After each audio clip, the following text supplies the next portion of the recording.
Hello everybody, Ben Rogers here, the Raptors Digest. Riker, we're inching closer and closer to the playoffs, and you've patented this idea, so to speak, for the Toronto Raptors team. You don't like going beyond an 8-man rotation in the playoffs, and obviously that's what the Raptors ran last season, but now with Danny Green and Kawhi Leonard gone, we're going to have a different rotation going to the playoffs this year, and there's been a lot of competition, a lot of speculation about who those top 8 guys are going to be. Maybe we'll creep into 9 people in the playoff rotation, but the players that have been locks are Kyle Lowry, Fred VanVleet, OG Anunoby, Serge Ibaka, Marc Gasol, Pascal Siakam, and who am I forgetting right now? You said them really quick, Marc Ben. Gasol. Marc Gasol? We know Sure. Norman Powell. Sorry, Norman Powell. Those are the top 7 guys. They've been locked in for the Toronto Raptors this season, but there's been speculation. Nick Nurse has brought up that he still thinks Patrick McCaw is a part of that 8-man rotation. There's been some backlash, some fire to that. Terrence Davis has had an amazing year this year. Matt Thomas has come out in games and just been lights out on fire, has been shooting a ridiculous percentage from 3. And depending on the center position, the big, Boucher has been there as well. But I think that he's going to be situational. Riker, what is your impressions, your opinion on this 8-man rotation? Should we keep that sort of thing going into the playoffs this year when everyone's back healthy? And who do you want to see in that position? I thought you'd never ask, Ben. Let me put it this way, all right? We are currently suggesting that we're going to keep this man who's been undeniably one of the best pure shooters ever to come into the NBA. He's getting recognition around the league. He's getting scouted now from Toronto Raptors. He came in undrafted. We plucked him out of Europe. Matt Thomas, right? You're telling me that you're not going to play this guy during the playoffs, where the most impactful shot of a game when the game slows down is the 3-point shot, especially coming off of a screen or off of a roll, right? A position where you have teams that will literally trade all of their assets. Their entire goal of the season is to get one solid player and then fill the team with a bunch of shooters so you can just let that player go crazy and just make sure that whenever it gets kicked out, then that other player can hit their shots. In my mind, and this is going to sound pretty hypocritical for anybody that's a fan of our podcast because of how much I have praised Patrick McCaw since we've acquired him. But in my mind, you got to play Matt Thomas come playoff time, given the 3-point shot is the most valuable thing that you can have for a role player coming off the bench in the playoffs. That's an interesting take because we're going to focus on McCaw and Terrence Davis and Matt Thomas in this podcast, but he's the guy that's played the absolute least out of those 3 guys, especially considering McCaw's basically a borderline starter and Terrence Davis has just been explosive. But you said it, Matt Thomas is a guy that just comes in, he's efficient. His season splits are not that great because his minutes have been so inconsistent, but his efficiency has been there. He's only averaging 5 points, but is shooting 50% from 3-point range this year on 2.4 attempts. So he's come into games and completely changed the game with his shooting. But the thing about Matt Thomas, I think the reason that he's lower in the sort of hierarchy for the current status of the Raptors rotation is Patrick McCaw and Terrence Davis, not at the same level, are able to shoot the 3. Not at the same level as Matt Thomas, but can shoot it pretty consistently. Terrence Davis is shooting about 40% from the 3 this year, which is a really solid number. And McCaw, he's shooting his 3-point percentage at 36%. So these are both guys that can knock down the 3, but they're also players that are more known for their defensive ability and more known for their ability to create off the dribble and make passes. And I think Matt Thomas has impressed a lot of people with his ability to handle the ball, but he hasn't really shown an act for creating for other players. And I think where McCaw especially separates himself from the other 2 guys, he can create for other players on the team, but Terrence Davis's ability to get buckets for himself and also be a solid creator, I think that's kind of the differentiating factor for McCaw and Terrence Davis in the current slate of things compared to Matt Thomas. But I think that McCaw is almost unplayable in the playoffs for the reason that his confidence is not at the same level. Like if we're going to say that, all right, the other 2 guys, they can also equally shoot, which is not really true because Patrick McCaw, he doesn't shoot consistently. Maybe his stats are showing that he's a decent 3-point shooter, but the eye test that doesn't prove that he is. Like, especially in the most recent game now against the Phoenix Suns, like, he's not stroking his three. And the reason I don't think he's as good is because he's not confident when he's out there, at least with Terrence Davis, although he's only a rookie. We can make the argument that at least he's confident to go out there and hit big shots. And we're not asking for either of these three players that we're arguing about right now to be the playmaker or, you know, the facilitator when they get out there. They're going to be a role player because in an 8-man rotation, especially in the playoffs, we're going to be seeing 40 minutes per game from both Lowry and Fred VanVleet. And heaven forbid there's a time where they both need to be benched because they're both sucking.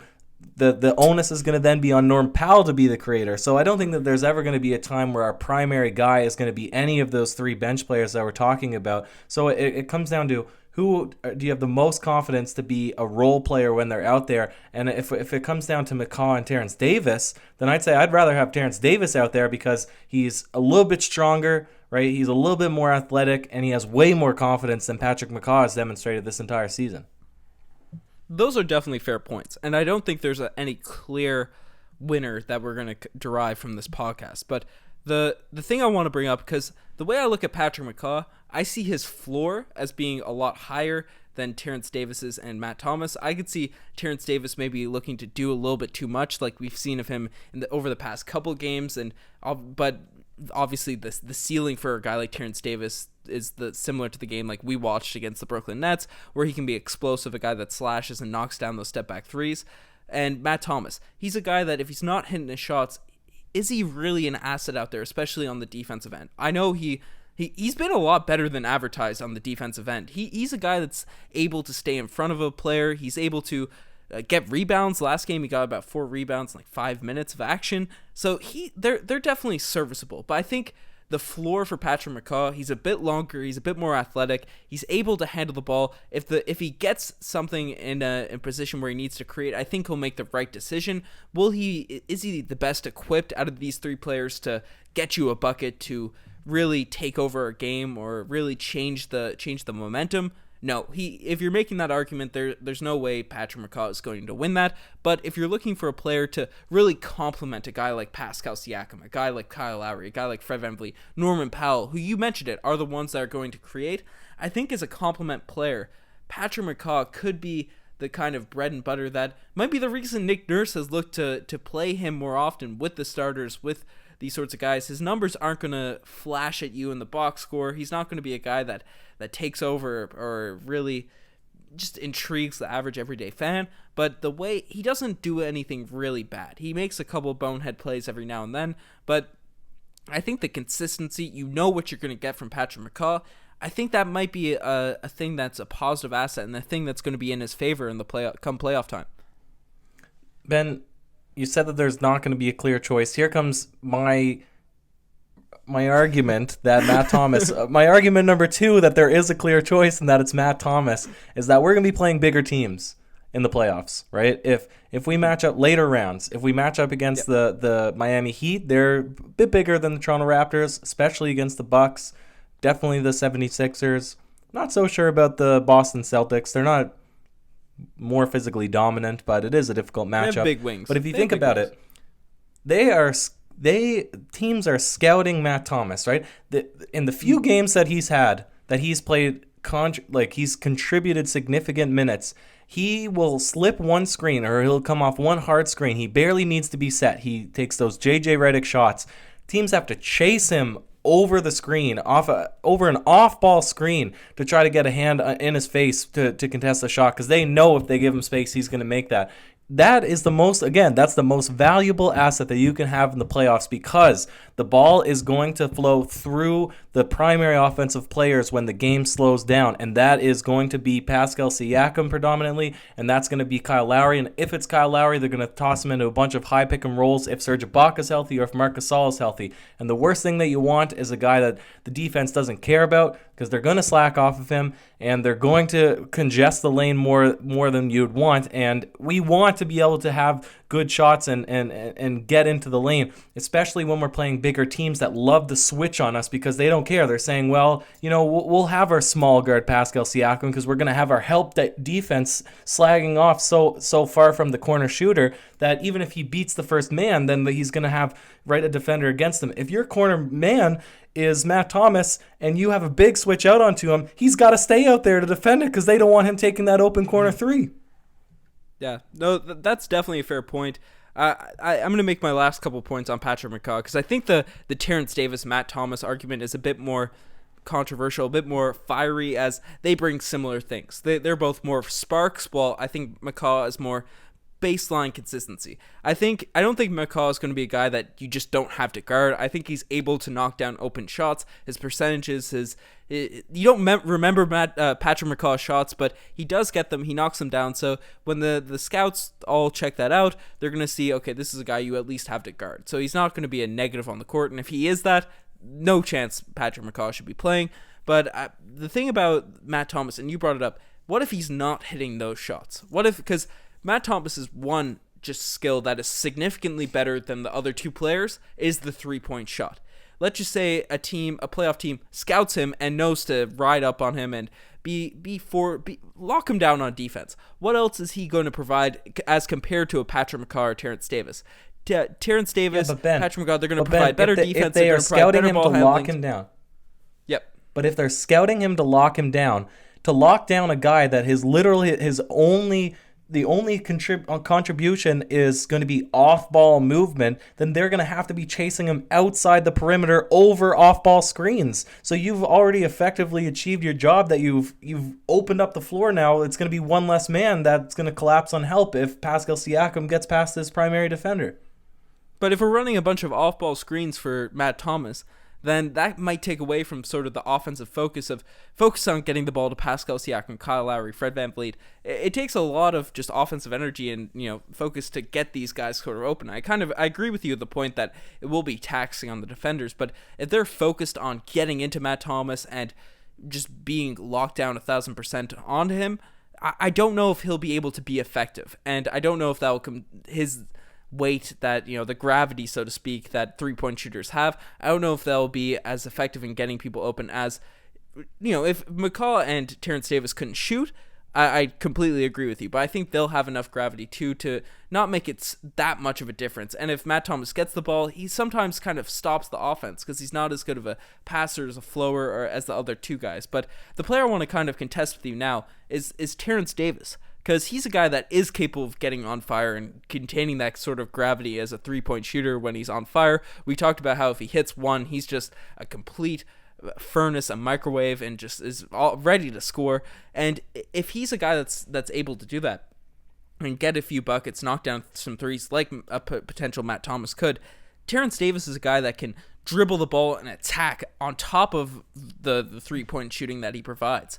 So I see Terrence Davis, especially with what he's done this season, maybe being a guy that gets in there over Matt Thomas as well, because he kind of brings more of that potential outburst, more of that potential explosion off the bench. And we've talked about how Norman Powell has done an amazing job in that role off the bench for the Toronto Raptors, but if maybe they're not going, we've seen Fred VanVleet and Kyle Lowry struggle against bigger teams. Terrence Davis is a guy that not only can knock down the three, but scores in the paint, is a really good finisher. And maybe Nick Nurse looks to the finishing of Terrence Davis and the dunks that he can make and the reverse layups and the passing after the explosive drives. Maybe that's more of a valuable asset, is a more well-rounded scoring game. Like the Raptors love to play those types of guys. But I don't think that's what you're looking for in the playoffs. There's a reason that 1 through 7 is a lock for playoffs, for a playoff rotation, is because 1 through 7, that's our 1 through 7 scoring option. So we don't really need Terrence Davis. Like the fate of a game, the win or loss of a game is not going to come on to Terrence Davis getting hot and scoring a bunch of points. I look at it like, if you put Terrence Davis out there right now in a playoff series against the Bucks on the court in the second quarter, halfway through, this is the first time he's stepping on the court, and equally you put out Matt Thomas second quarter, midway through, he's not stepped on the court yet, in a vacuum, right? They haven't even taken a shot yet. who is the defense going to have to be more concerned about outside the perimeter and therefore put more effort, be a bit closer out onto him? They're going to have to be up tighter on Matt Thomas. Therefore, you've already achieved, whether or not he scores any points the whole game, they have to bring their defense away from the paint more, giving more space to the rest of the guys on the floor that are already proven scorers, like the Pascal Siakams that struggle the most when the defense really collapses in on him. And then if that happens, then and he needs to pass out, then I agree. Then it gets down to, well, who are you more confident that's actually going to score when it gets kicked out to them? Maybe Terrence Davis would be better at that position. But I'm just thinking about it from the perspective of, what do you want? You don't want your eighth man to be your number one scorer. You want him to just help the offense the most, and that would help the most if there was a lot of spacing, because the Raptors want to be a team that runs and attacks the lane. That's a fair point. And these three players bring something significantly different to the floor. But I think the thing that has made the Toronto Raptors good, especially over the past 2 years, is everyone that they put on the floor can pass, can dribble, and can score and can shoot. They can pass, dribble, scoot, and can defend. Those four intangibles are key for the Toronto Raptors to play the sort of offense that they do, and it's the reason they kind of set themselves apart from the other teams. And I think McCaw does that all solid. He's solid on all four of those kind of intangibles, and that's why I think Nick Nurse likes him the most. Terrence Davis, I think he can do all four of those as well, just it's a bit more up and down. As we've seen, he's currently in a down spell, but when he gets going, he can do all four of those things. And Matt Thomas is a remarkable three-point shooter, and he's been a lot better at the defensive end than we expected.